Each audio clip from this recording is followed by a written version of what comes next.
Dear students, today we shall take up a topic on method of teaching. Dear students, teaching is a complex, multifaceted activity, often requiring the teacher to juggle multiple tasks and goals simultaneously.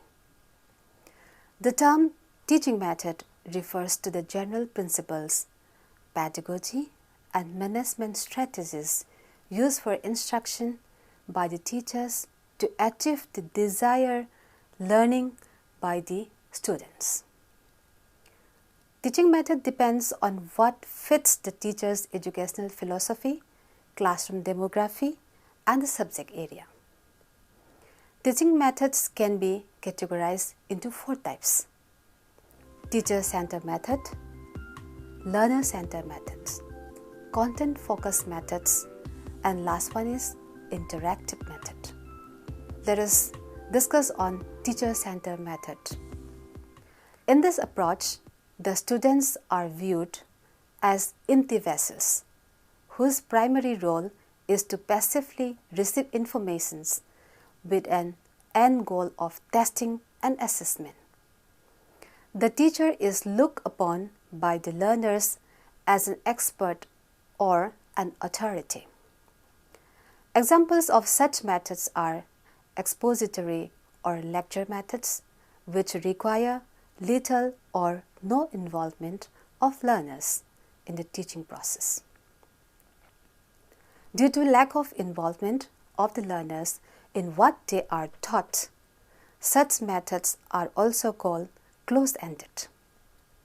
In this teaching model, teaching and assessment are viewed as 2 separate entities. Student learning is measured through objectively scored tests and assessments. Dear students, let's go to what is learner-centered method.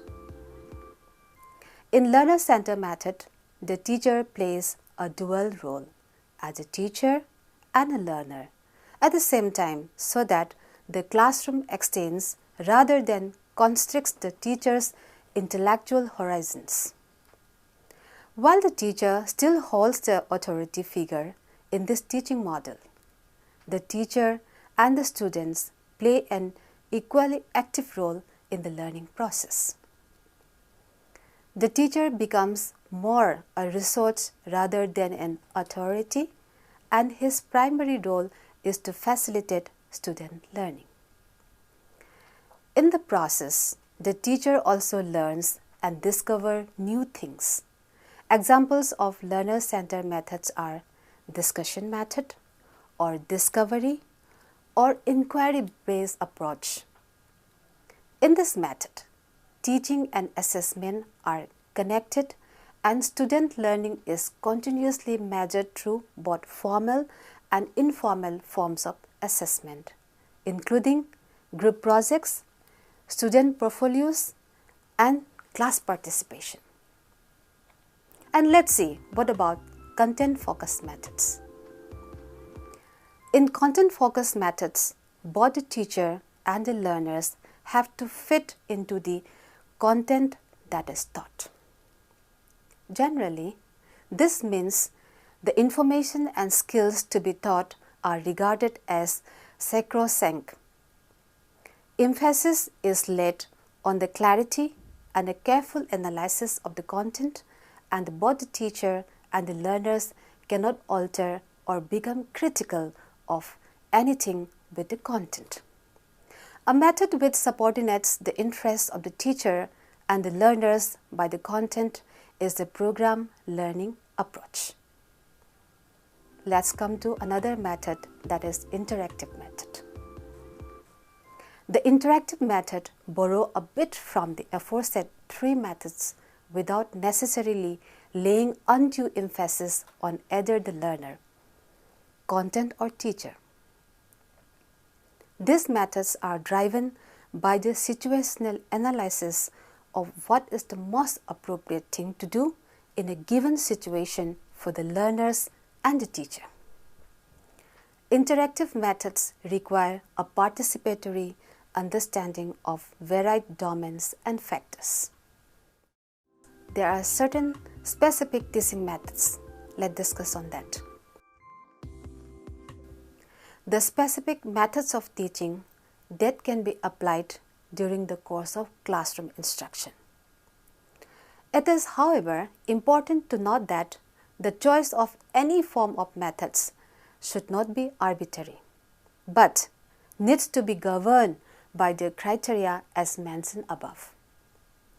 At the same time, its method is not foolproof, but has its own advantages and disadvantages.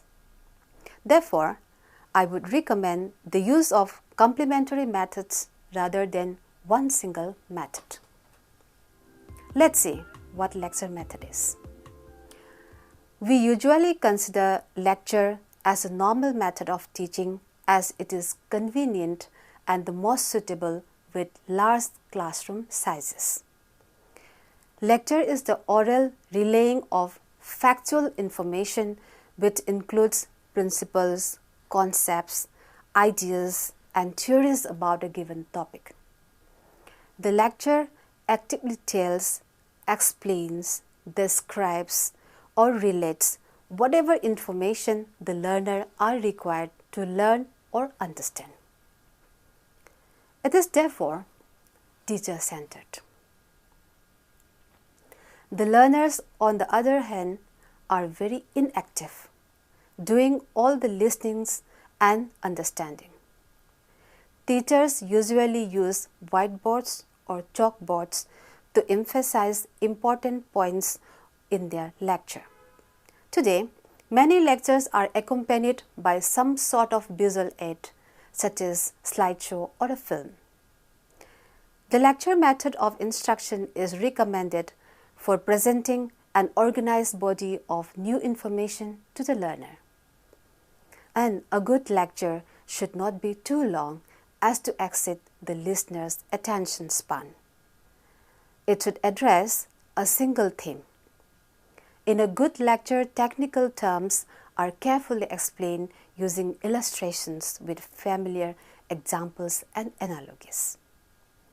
A good teacher should build on existing knowledge. The lecture method has a few advantages that has kept it as the standard approach to teaching for so long. The lecturer is the authoritative figure who alone shapes the course. Therefore, lectures remain highly consistent when it comes to the kind of information and the way it is delivered. Lectures are literally expanded explanations of information deemed important by the lecturer. As such, students can absorb large quantities of new materials. And little effort is required by the students as they need only to pay attention during the lecture and take notes.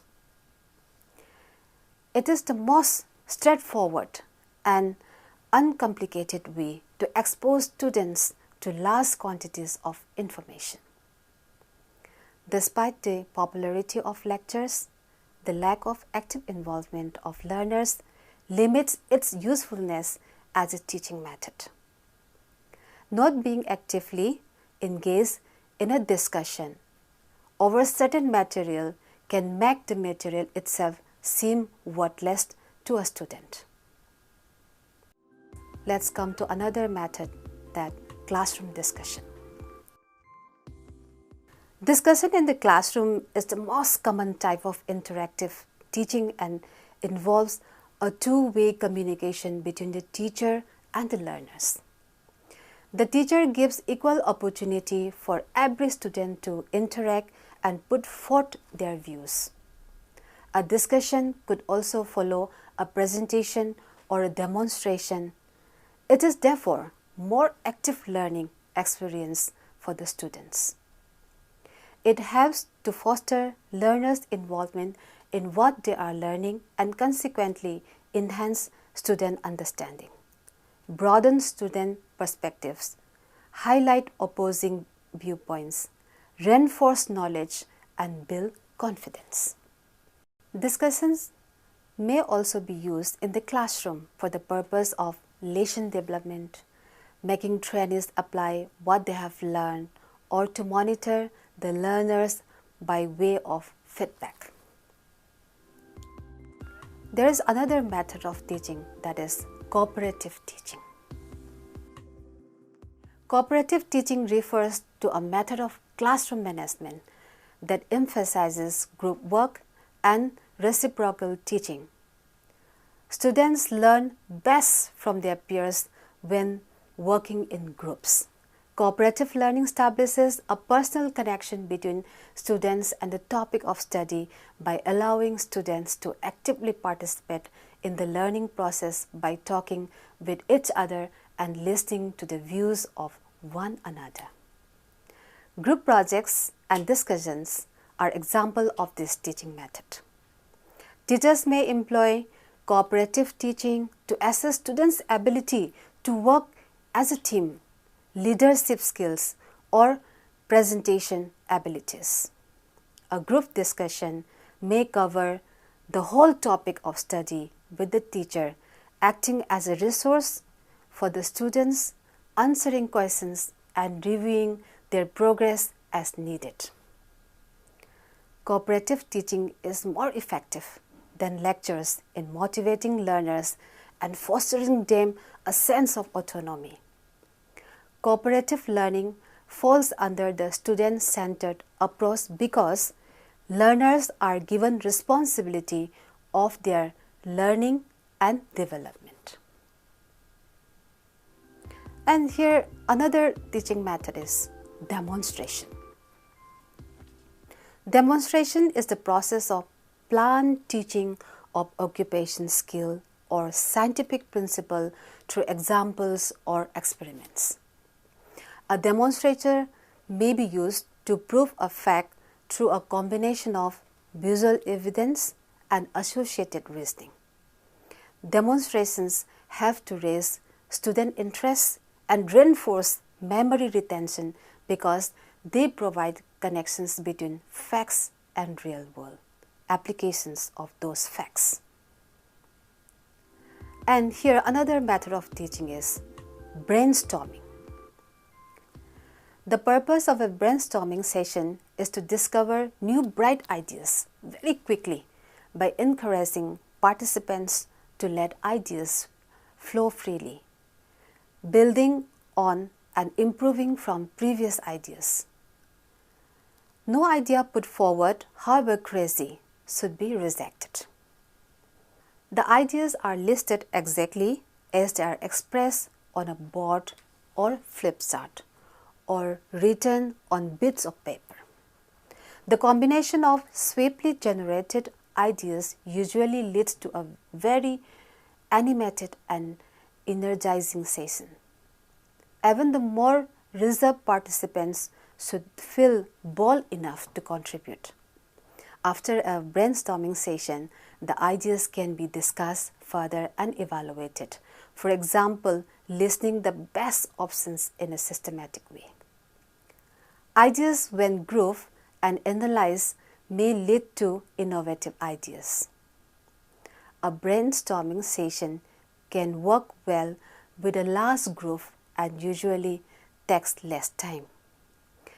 It is best to limit the time for plenary brainstorms as you might lose the attention of some participants. There is also another method of teaching, that is role play. In role play, participants use their own experiences to play a real life situation.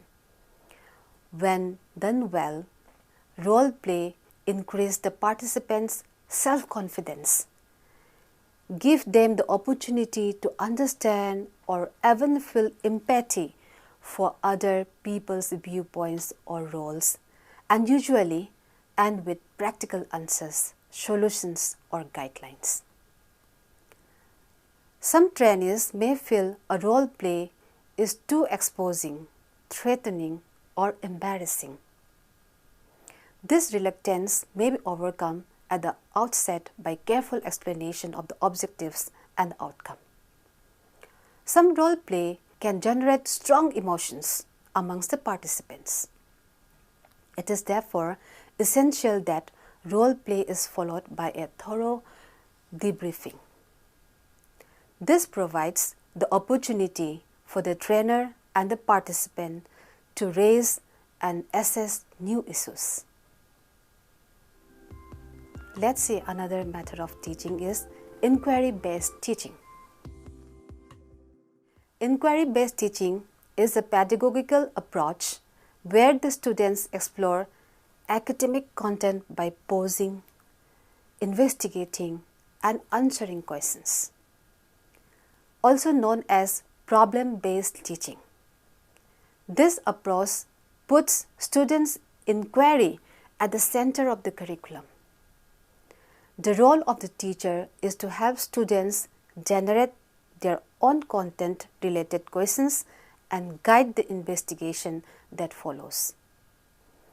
The teachers commit to provide rich experiences that provoke students' thinking and curiosity, to plan carefully constructed questioning sequences, to manage multiple student investigations at the same time, to continuously assess the progress of each student as they work toward their solution or final product, and to respond the moment to students' emerging queries and discoveries. An inquiry-based curriculum develops and validates habits of mind that characterize a lifelong learner. It also teaches students to pose difficult questions and fosters the desire and the skills to acquire knowledge about the world. Students are given opportunities to take ownership of their own learning, a skill necessary for one to succeed in college and in most professional settings. Let us discuss on a very important method, that is experiential learning. Experiential learning is a learning process whereby students learn by doing and by reflecting on experience. Experiential learning activities can include but are not limited to hands-on laboratory experiments, practicums, field exercises, and studio performances. Learning from experience might be called nature's way of learning. It is education that occurs as a direct participation in the events of life and includes learning that comes about through reflection on everyday experiences. Experiential education is implemented across a range of mediums: outdoor education, internships, school-based learning projects, excursions, etc.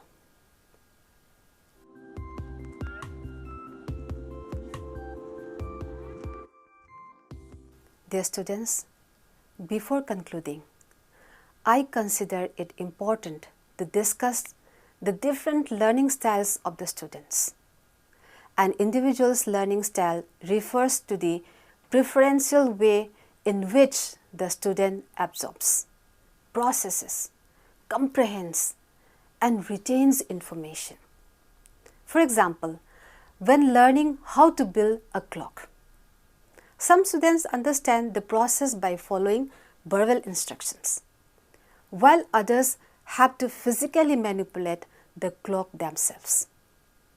Individual learning styles depends on cognitive, emotional, and environmental factors, as well as one's prior experience. It is generally accepted that student learning styles fall into 4 categories. First one is visual, next is auditory, next is reading or writing preferences, and last one is kinesthetic, popularly known as Nell Fleming's VARK learning model in short. The VARK model acknowledges that students have different approaches to how they process information, referred to as preferred learning modes. Therefore, allowing students to assess information in the manner they are comfortable with will increase their academic confidence. Thank you.